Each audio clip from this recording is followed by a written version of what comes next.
Greetings, brothers and sisters. Well, I've kept my obligation, and I believe this is the last show that we'll have tonight. I'm glad to keep the obligation, and I've kept my word to talk about this situation. And right now we're still talking about the summit that we need to have. Is the Black Nationalist Separation Summit, which we will have in Georgia, which will be honoring our sister, Dr. Ava Muhammad. And in that, we'll be holding an investigation committee to find out exactly what has happened to our sister. And we're demanding answers. We're demanding answers because we believe that it is assassination, and we're getting important feedback. I'll put it that way, that this is the case. We're getting important feedback to say that this is the case. So we haven't, again,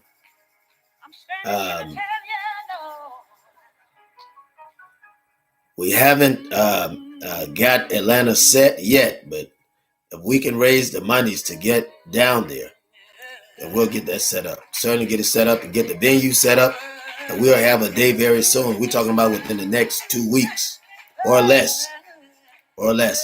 Depends on how fast we can get down there and get the place set into stone for the meeting, and after which get the information out, disseminate the information for the meeting on all social medias, and also physically in person down there, passing out the papers and the form with the address, with the information on, with the program, the ceremony that we're going to have for her, and also the wonderful send-off and wonderful things that we can say about her. We'll hire a performing artist to be there as well. We want to make sure that it's a very instrumental week for her. And that's our plan, is to be doing something throughout the week. The educational will be talking about her different areas and different facets of our sister, Dr. Ava Muhammad, and her contribution to Black nationalism, her contribution to us, those of us that were working with Dr. Khalid, and that she was kind to, and was kind to other Black nationalists and other, certainly Black women and young Black men out in the community. So we're very fortunate to have the opportunity to do this, and it's with a heavy heart. We know that our sister go to more power, she rise, but we have to find out what has happened, and we have to be instrumental in handling this the right way. And maybe, brothers and sisters, it may seem extreme, and to many people it does seem extreme, but I know that there too often have our leaders been killed, and we've done nothing about it. And we have to be better than that. We got to be stronger than that, and we got to be tougher than that to ask the right questions. No matter who it offends, our duty is to find out the truth concerning our sister and what really took place. That's mine and your duty. That's our duty. We have to find these things out. If we don't find them out, and if we don't get these answers, we'll be running around in darkness. We'll be running amok every time something happens to one of our leaders. We'll be misled, right? We'll be took anytime something happens to one of our leaders. If we don't learn to investigate and thoroughly investigate for our own knowledge. It is a shame. It is a shame that when many other leaders have died in the past, many of them have died in our sights, that we were not politically mature enough, culturally mature enough, and religiously mature enough to get in, find out what happened, be able to relay that information professionally and educationally, and to be emotional enough to put ourselves in the position of the family that has lost their loved one. That's right, brothers and sisters. So we have a challenge. We have a job to do. Our job is to investigate what has happened, to investigate what's going on, so that we can be the best contributors and the best researchers in light of our sister, in light of what has happened to her, because as it is at the moment, we have no answer. And that is the reason why we're being so aggressive on this. We don't have any answer. The Black Nationalist Network doesn't have any answer. And with that small news team, we'll be able to go in, organize, and find the right answers. We'll be able to set up a venue, bring speakers before us, find the people that have been involved, that were involved in the meetings, the last meeting that she had in the last 24 hours of her life, and let them come forth and talk about the system. There may be some information in that we can use. There may be some information that we can have that may be useful in telling us what has happened to the sister, what she was going through in the last 24 hours, what she was going through. Some slim chance it may be a thorough investigation with no surprises. But I'm telling you right now, it looks suspicious. And I'm looking at the American government and black faces and black hands that the American government may have used. And this is something that needs to be sorted out. We investigated with Dr. Collins. We didn't get a full investigation because I feel that we started too late. I feel that we trusted certain organization leaders to have done the job, to have asked the right questions, to respectfully come before the people, to put out the correct information. We didn't get it. We didn't get that participation. His own religious head will not even bury it. So we didn't get the participation. So right now, we don't have any answers. Right now, we don't know what is taking place. We don't know what's going on right now. So our desire and our prayer is that we will give steady work, steady attention to this situation to find out what is going on. That is our job. It is our duty. I'm not going to hold you long because I know that I've come before you ahead, but I wanted to keep my promises to those that were not able to make it to the other two shows, that I would do this show, which was normal time for them, that they'd be able to hear it. But we need to find out exactly what's going on as it relates to our sister, Dr. Ava Muhammad.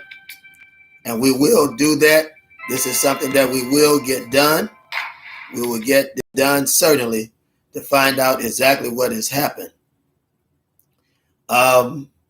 We want to be organized also enough to send the brother, her husband, a card with our condolence, flowers to remind us of the sister.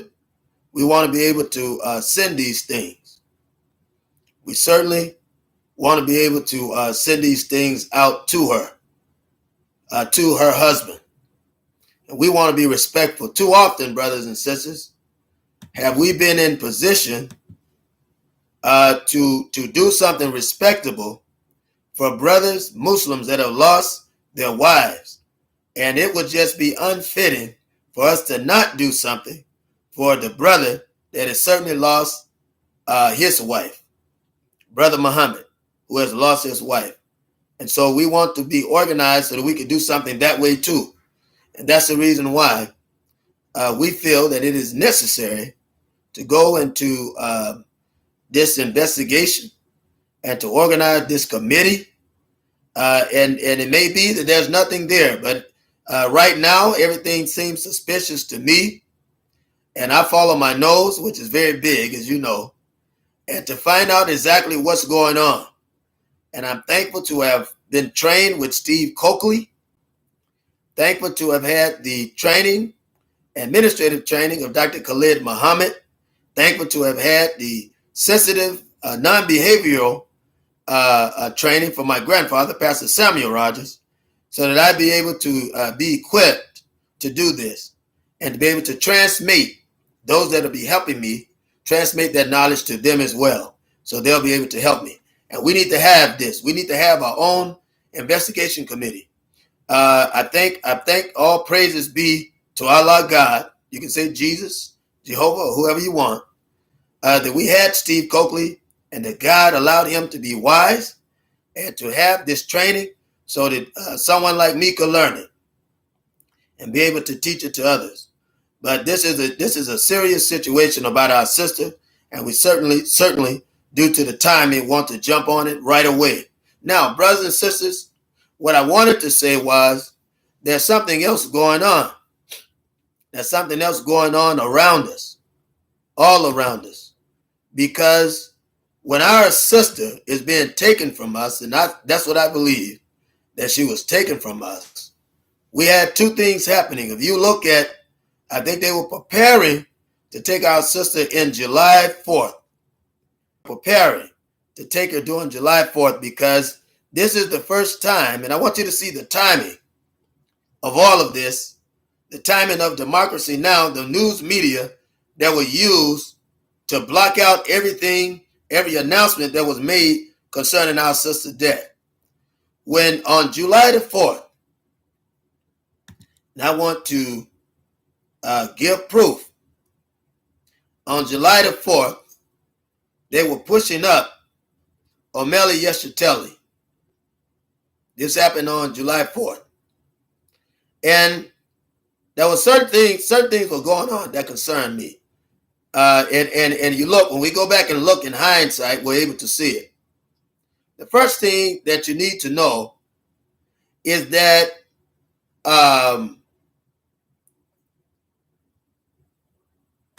the Anti-Defamation League began to complain June the, I believe it was the 22nd. Anyway, and they also, and what is it? At least 5 years prior to that, they complained again, June 22nd, 2017, about Sister Ava Muhammad. And they said that Nation of Islam leader, Louis Farrakhan, is not the only NOI member fomenting anti-Semitism, here they are, these days. In recent weeks, his spokesperson, Ava Muhammad, has been loudly sharing anti-Semitic conspiracy theories.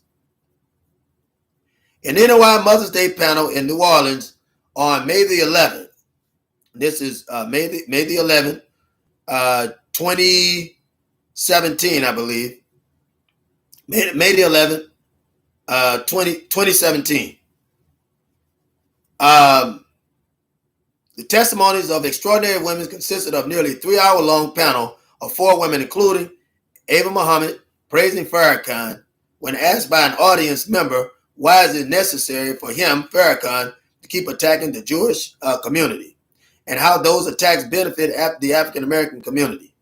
Now, here's the thing I have a problem with. This Anti-Defamation League is one of the most racist Jewish organizations known to date. Foxman, who owns it, and Oren Segal and these other leaders are quick to attack black people, but they're supposed to be a human rights organization here to protect oppressed people. They began to attack the sister. I noticed that the same thing happened to Dr. Khalid Muhammad. Very same thing happened to Dr. Khalid Muhammad in the last 3 years of his life. Well, I say the last 5 years. The last 5 years of his life, he became under heavy attack from the Anti-Defamation League, Andrew Foxman, and Oren Segal and all of his goons that he have over there. And they made this complaint on the sister. So they began to crunch down on her, call her anti-Semitist. Now, and I want to say this because it's very important. It's very important. We've got to be concerned both ways here because we had a dynamic team. Not only should we be investigating the death, assassination of Sister Ava Muhammad, who died August the 25th, 2022. That's the actual death, date of death. We need to also make sure that we put the notice out that her husband needs to be safe. We don't know. They worked as a team. That's the first thing. And there's some other information that the brother may know. And we need to make sure that the Nation of Islam on that side pull around the brother and keep him safe. We don't know exactly what's going on here, but we do know that the white man has been attacking her, and the Anti-Defamation League has been one of the main ones. Now, the sister, as you know, was very, very open, honest, and outright. And she would give them devils hell whenever they sinned or were standing wrong. We know that, and we applaud that. But I also want you to know that these Jews are connected to the government and has an amazing power. I mean, this small state of Israel, very small state, has more power than the entire continent of North America. In the sense that America won't move unless they discuss their plans with them, and they will bag them on any enemy they deem a threat. I'm going somewhere with this. Our sister is an American black Muslim. She became, and this is important because I think what you need to know is how the white man looks at Dr. Ava Muhammad. We know how we look at her. We know how we respect her, but we need to know how the white man looks at her because this is very important, right? This is very, very important. In 1988, she became the first female minister to preside over the mosque. This is highly irregular, but a move nonetheless. The region, preside over mosque and region in the history of the NOI. That's true. The very first one. So she made history as a national spokesman, brothers and sisters. As a national spokesman for Minister Farrakhan, she's among the most prominent in the Nation of Islam. So when you had a post formerly held by Dr. Khalid Muhammad, prior to her, and then Minister Malcolm X. So the first time it was held by Dr. Khalid, the first time it was held under the Most Honorable Elijah Muhammad, it was held by Minister Malcolm X. Now, understand that the guard has changed. So then this organization fell under Honorable Minister Louis Farrakhan. And as a result of that, and the buildup of the nation and the heavy work that Khalid Muhammad committed himself to, Dr. Khalid Muhammad, then he became the first national spokesman under Minister Louis Farrakhan. When Dr. Khalid Muhammad is put out of the nation and then dies, is poisoned through assassination, then there's Dr. Ava Muhammad, who was the first black woman to preside over a mosque and region in the history of the NOI, and also the second one to hold the position as national spokesman for Minister Farrakhan. All right. This post, the history of the post was formerly held by Minister Malcolm X, Dr. Khalid Muhammad. Now, Minister Ava Muhammad was also a member of Muslim Girls Training, well-noted lawyer and judicationist, well known. In addition to administering her day-to-day affairs in the Mosque Miriam, right, toward Mosque Miriam and the Mosque Muhammad, that was named for the Southern Regional Minister. That's what she was. She was given jurisdiction over the Nation of Islam mosque activity in Georgia, Alabama, Mississippi, and parts of Tennessee. So that's Georgia, Alabama, Mississippi, and parts of Tennessee. This was her jurisdiction. This was her jurisdiction. Now, the sister was busy. She was a lawyer. She graduated from Jonestown University. She also married Darius Muhammad, which was a pretty powerful brother in his own right. She was a lawyer, minister, and national spokesperson for the Minister Louis Farrakhan in the Nation of Islam. Again, Brother Darius was a cold-blooded brother too, or is, a cold-blooded brother too, because he stood beside her. A lot of the organizations that happened, Brother Darius helped her in these organizations. If our sister was killed, and she was assassinated. Listen to what I'm saying. Our sister was not only gaining the momentum in the Nation of Islam, but outside of the Nation of Islam amongst many black women, not just Muslim girls in training, many black women and black men. Our sister was becoming a national and international leader. There are people that she affected in Africa, in Haiti, in Jamaica, in India, in China, in Russia. This sister was becoming infamous as a leader and well known to black brothers and sisters all across the planet. This is very important because this is the reason we have to have this Black Nationalist Separation Summit, honoring our sister and investigating the incident of her death. I tell you that because while our sister is being trapped and oppressed politically and nationally by the governmental devils that run America, they were pushing up Omali Yeshiteli. Let's talk about Omali Yeshiteli. I want to read it from my book. I did the research on him years ago.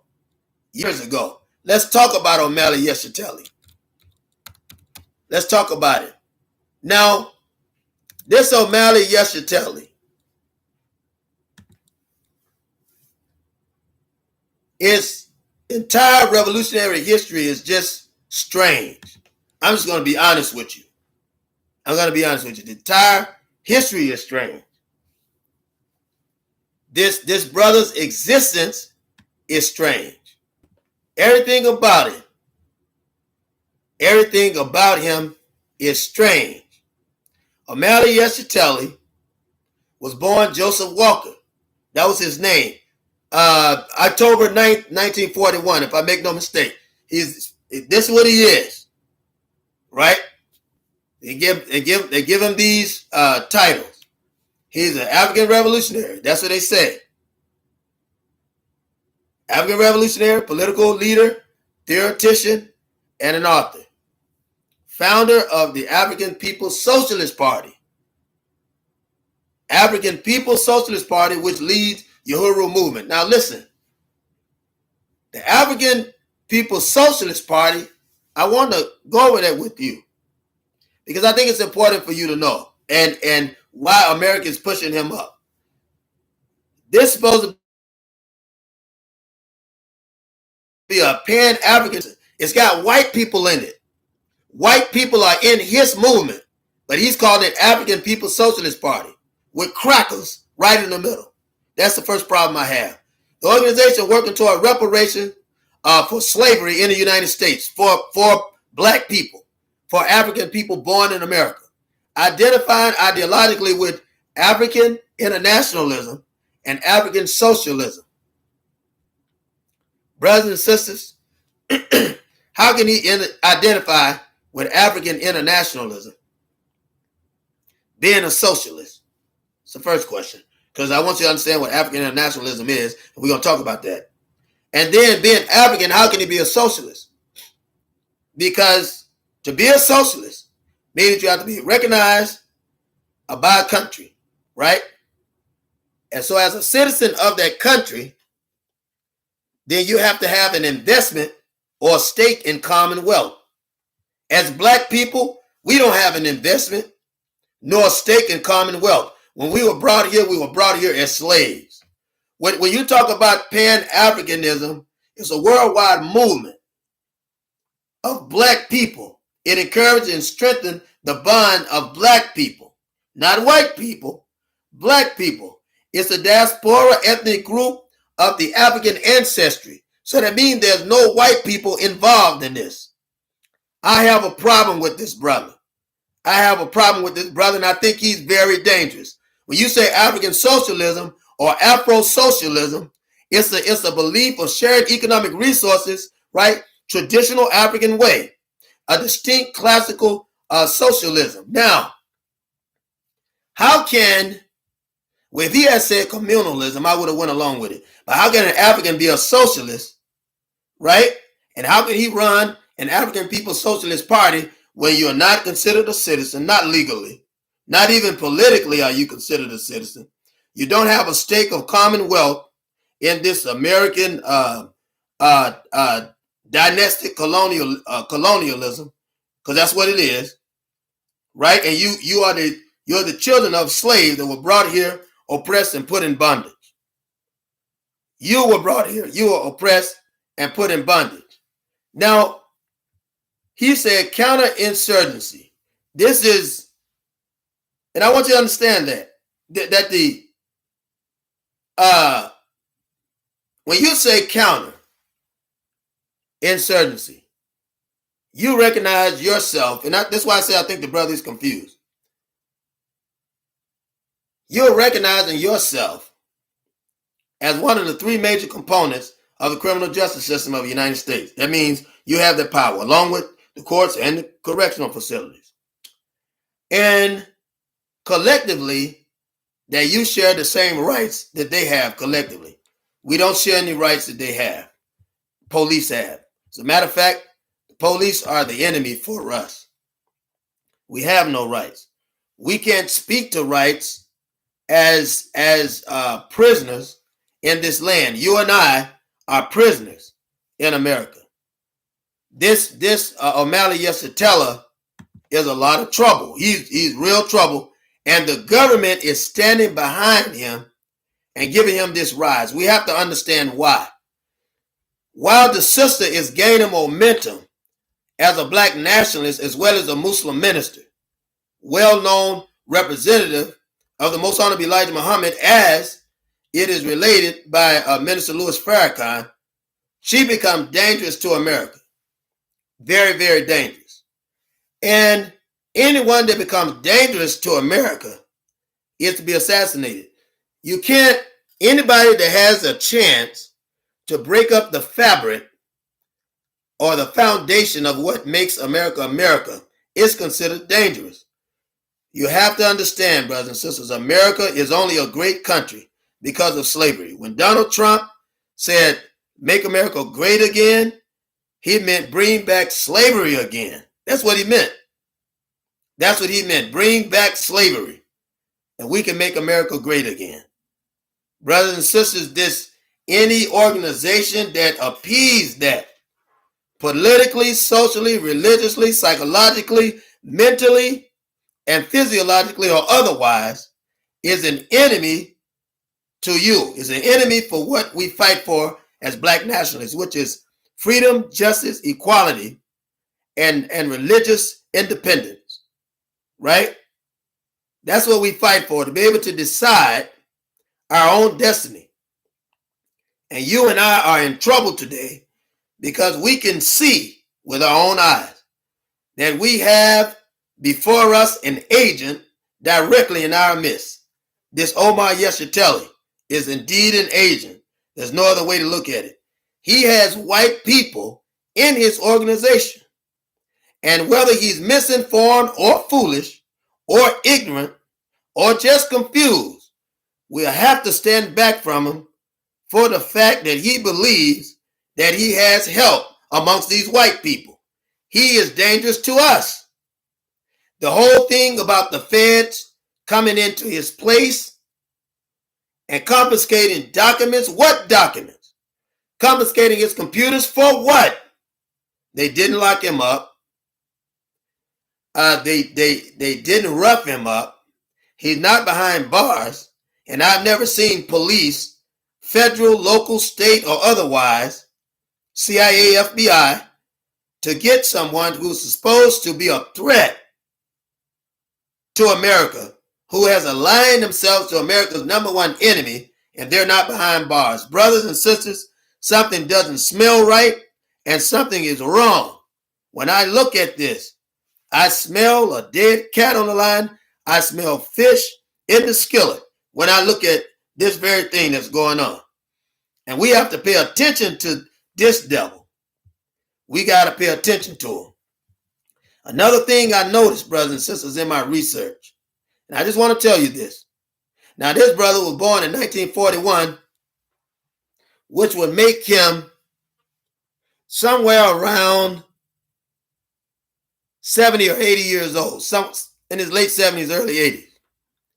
And I want you to understand this. There is nothing that he's done, no act, no revolutionary movement, no insurgent, no kind of investigation of the government, of police, of anybody that's committed any wrong in the black community. The only thing that he's done is set up headquarters in certain places. We don't know what he's doing. We don't know his job. He says he's changing the face of these dilapidated communities. Where is he getting the money from? Who's subsidizing? He's 80 years old. 80 years old. In October 9th, he'll be 81. Who subsidized this brother? We need to know. This is a question that you should be asking yourself. And his understanding, according to the Constitution, this is the African People's Socialist Party, is an advanced detachment of the African working class and the general staff. We're oppressed. We're not even recognized as citizens. We can't be talking Karl Marx. Karl Marx was a socialist. The Socialist Party is active in Russia. The Leninist Party is active in Russia. That's where it comes from, right? Then they begin to say social Leninism, which is Karl Marx and also this Russian Lenin, and he's calling himself a working class. You have to understand this. You got to understand it. He's calling himself a working class. All right? And you're not recognized as a citizen in America. You're not an owner. You don't have commonwealth. So you don't have anything to work toward. You're not a working class. You're part of the labor market.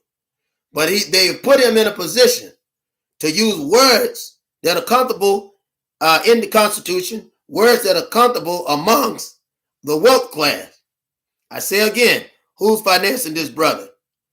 So he aligned himself with the African working class and his general staff. His goal is this: pursuing the goal of liberation and unification of Africa and African people under the leadership of African working class and critical components of the struggle to overthrow imperialism. I have one question. How can he overthrow imperialism when he's got the white people in his camp? He had the white people are considered imperialists. The white man put us in slavery. It's the white man who put us in oppression. It's the white man who oppressed us through segregation and integration. Now the white man oppresses us through democracy and socialism, right? With the Constitution as a binding document to keep us down through amendments and articles. So he's speaking the language of the white man. This is an agent O'Malley Yeshitela is an agent. And we've got to get this summit together. It's time out for marching, brothers and sisters. We need to be meeting behind closed doors, all black people, in a private area where we're coming together to honor and investigate, honor our leaders that have stood for us, but to investigate individuals that are suspect and suspicious. Yeshitela also is the founder of this Burning Spear newspaper. And I want you to know that the official journal of the African People's Socialist Party, which has been in publication since 1968, I haven't seen it. It's not something that everybody's familiar with, and not everybody know who O'Malley Yeshitela is. But now America has taken the opportunity to make sure that you know what one of his agents look like, who this agent is, and to make him a black nationalist who is quote unquote threatening America's security. They threw up that ball and said, you want you to catch this boy, and when you catch it, you better make them believe that you're a black nationalist. And this is what he's doing. This is what his group is doing with these white people in the middle of them. Yeshitela is supposed to be a writer and a theoretician, recognized for creating revolutionary political theory known as African internationalism. There's no need, brothers and sisters, there's no need to recreate the wheel. We know what Pan-Africanism is. But he said African internationalism because it takes us away from what's happening here in America. Dr. Abel Muhammad was working on uniting us here in America as black nationalists and doing something that the Most Honorable Elijah Muhammad have talked about for years. Our own land, our own community. The same thing that Albert Cleage did in Calhoun Falls, South Carolina, when he made Beulah land, which is considered a black paradise. Only black people can move there. Only black people. You have to be able to prove that you're black if you look white. This was his rules that he set up. Dr. Abel Muhammad was working on that land for our people, that we can build up our black communities, build up our black banks, our law offices, and everything. Black grocery stores, gas stations, all of that. Why? So that black people will have something of their own, so that we can live in peace and not be integrated with these devils and wolves in sheep clothing. The white man who's killing us, killing our children, killing our kind every day, week, month, year of our life, every second, hour, minute of the day. And the goal was, don't leave America, you've invested too much. No, we want some land from here, and we want to organize our people, and we'll spend our dollar with our own people. Now, here's the important thing. O'Malley Yeshitela, who doesn't have a plan, who's never done anything to help the black people in any kind of black nationalist movement, never been instrumental. Not once, never been instrumental. This is who they bring before us.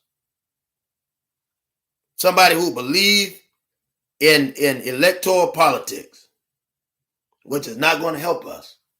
You can get in a place and represent that place if you got all black people in one state.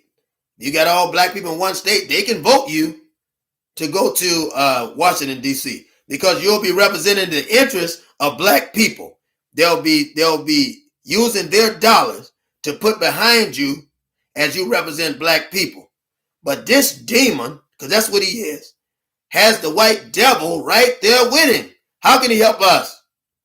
He doesn't serve our interests, brothers and sisters. And so it's important that we know that. We have to know that. He's credited with this popularizing the demand for reparation in America for African people. This is not true. Silas Muhammad is recognized for reparations for black people, not Yeshitela, but they give him all of these accolades. And this is what should make you wonder.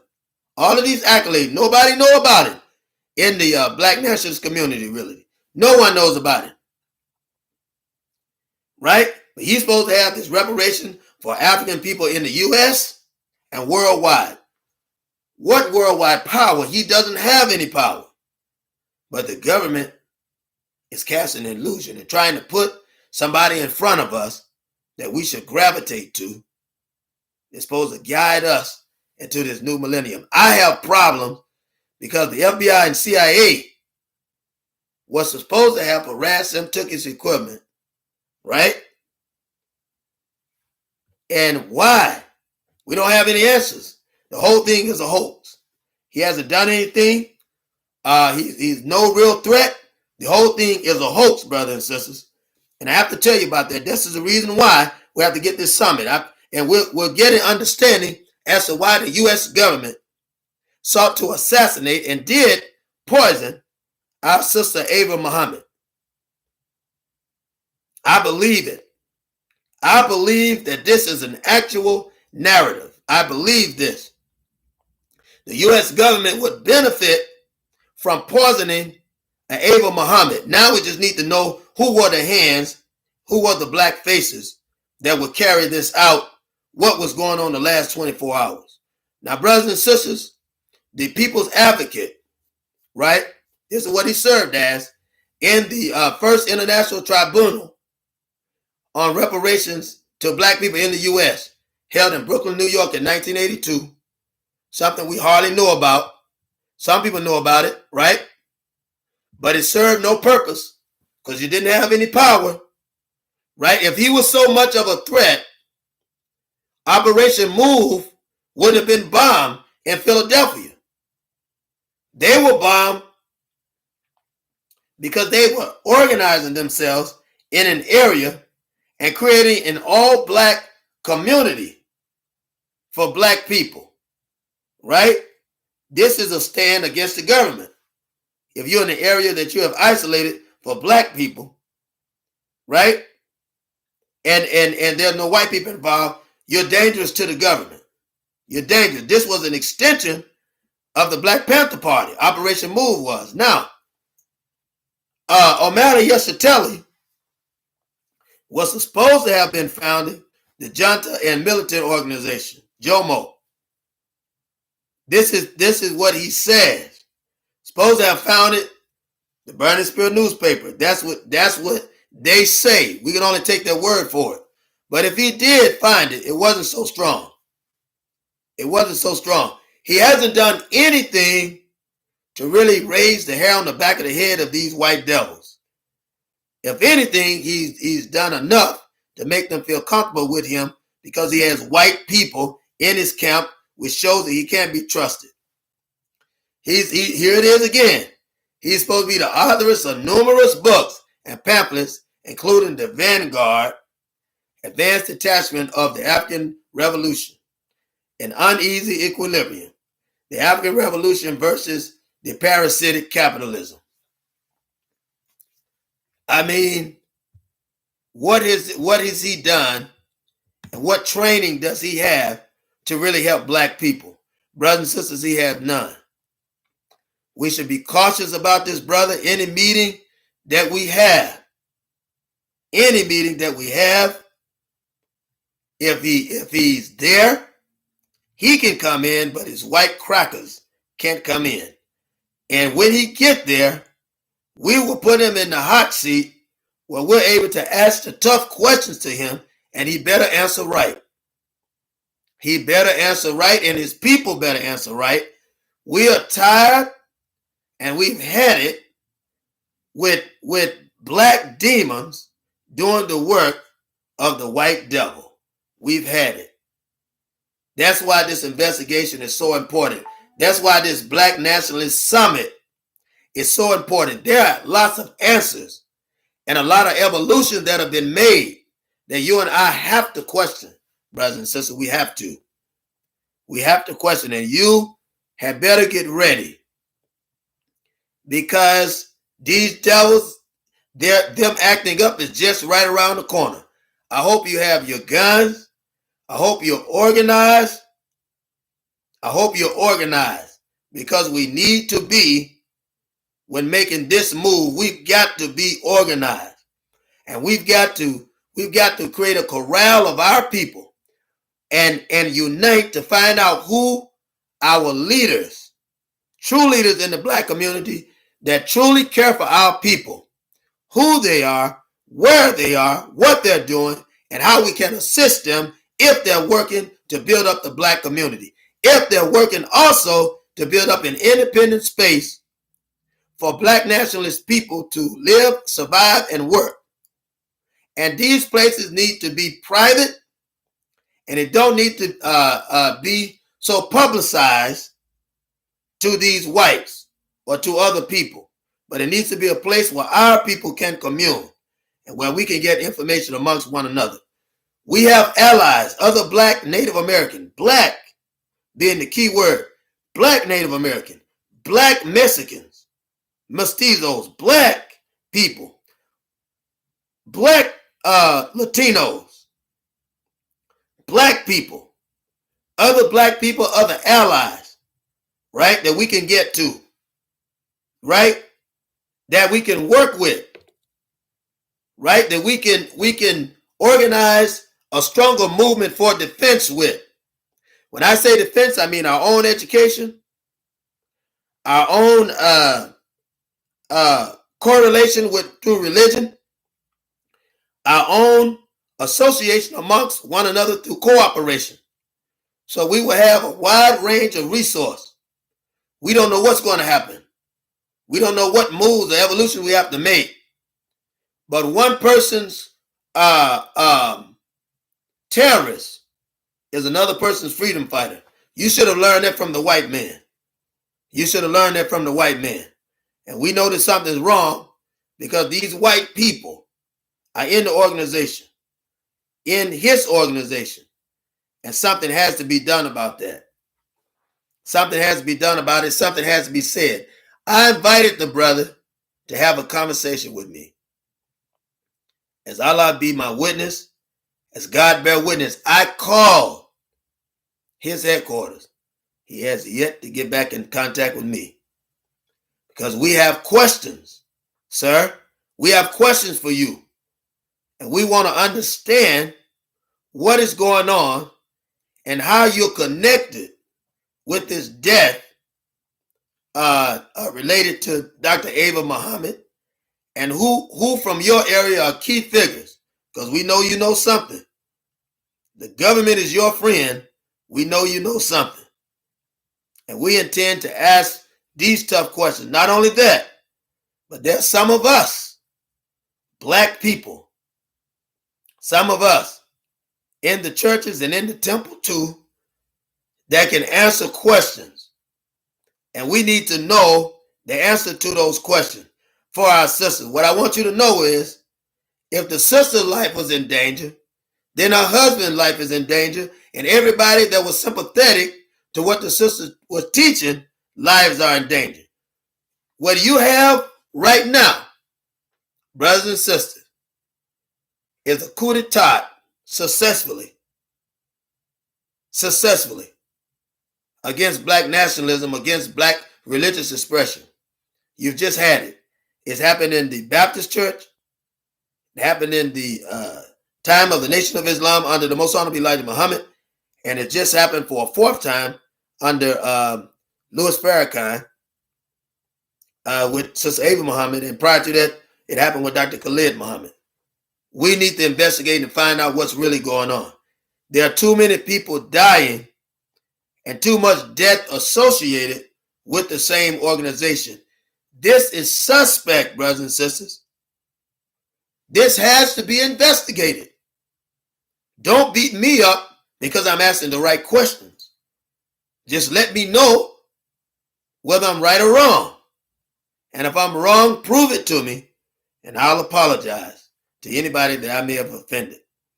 But first, you have to be willing and able to prove to me that I'm wrong.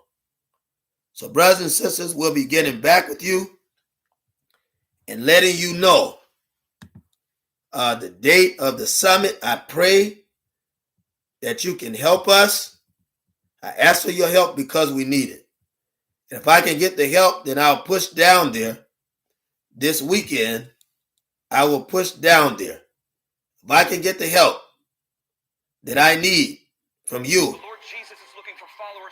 if I can get the help that I need from you, then I will be moving down there. If I get it tonight, get it tomorrow, then I'll be leaving tonight or tomorrow to head in that direction to start these things, because I've got people already ready to help me. And then the following time that I'm down there, I could be doing jobs to earn extra money, to raise it for myself, to make sure that this is a successful venue. We have a whole lot of people ready to help us. We've got a lot of people ready to help us, and all we got to do is get busy. And I'm asking for your sacrifice. I'm asking for your sacrifice. And if you will help us, then I know that we can indeed be successful in doing this, which is something that is certainly needed to be done. We have to do this. We do it not only for the black community, but this investigation has to happen, not just for the black community, but for the Pan-African community, not just here in America, but it needs to happen all over, all around. And that's why we ask for your support.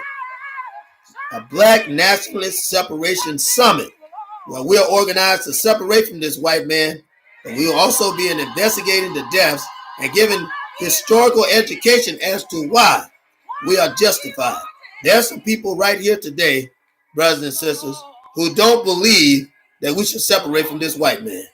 Don't forget to thumbs up, like, and subscribe, brothers and sisters. Certainly can use participation. But they don't understand and won't accept that we have to come away from this white man in order to establish ourselves enough for God to bless us with our own intelligence to perform for ourselves what we've been performing for the white man for years. For over 400 years, we've been performing blessings and miracles for him. Now it's time for us to do these things for ourselves. And I don't know about you, brothers and sisters, but I'm ready for the hereafter that Sister Ava talked about, that Dr. Ava Muhammad talked about, that when we get in the area where we are around our own people, that every day will be hiding and there'll be no more goodbye. We won't have the confusion that we have with the white man, because we will have elders that will seek peace, people who will seek peace, and we'll be governed by the laws of God, in our hearts, in our minds, to do the will of God. And what is that will? That we will love thy neighbor as ourselves, right? The first commandment is to love the Lord thy God with all thy heart, soul, mind, and strength, and to love the neighbor, our neighbor, thy neighbor, as thyself. And that's God's command for us. That's what he desires for us, brothers and sisters. And it's such a beautiful thing. When you get into the mind of it, it's such a beautiful thing, because God loved us so much. He loved us as his creation so much that he's given us the power to endure. And not only that, but the time has come for us to fight for our independence. And we have waited far too long for the people in power to make the decision to do the right thing with power. And they've had this power too long to make the right decision, and they've become drunken with power. So it's up to you and I, brothers and sisters, to protect ourselves, protect our leaders, protect our race, and to invest in ourselves in every way that we work to invest for the white man. We have to do this for ourselves now. So this Black Nationalist Summit, Black Nationalist Separation Summit that we're going to have in Atlanta will not only pull us, but pull a massive amount of people for us to start the movement of this. And we honor our sister as our de facto leader, along with Dr. Khalid Muhammad, along with Minister Malcolm X, along with the Most Honorable Elijah Muhammad, in this transition to mobilize our people toward independence. This is what the sister was about. This is the traction that she was getting. This is why the white man killed her through poisoning. This is why she was assassinated. Brothers and sisters, I appreciate you. Don't forget the thumbs up, like, and subscribe, please. We can use the participation. And I want to say that I love you and I thank you for tarrying with me on each show. And I ask that God will bless you in all that you do. And I ask that you embrace your brother and sister, someone that you haven't spoke with in a long time. But may God give you the strength to put all negative things behind and embrace them and be at peace with those you can be at peace with, and to defend yourself against those who mean you harm. We pray that God will direct your path always. If I didn't say it to you in the beginning, I say it to you now. Peace be unto you. And in the Arabic tongue, I say to you, Assalamu alaikum.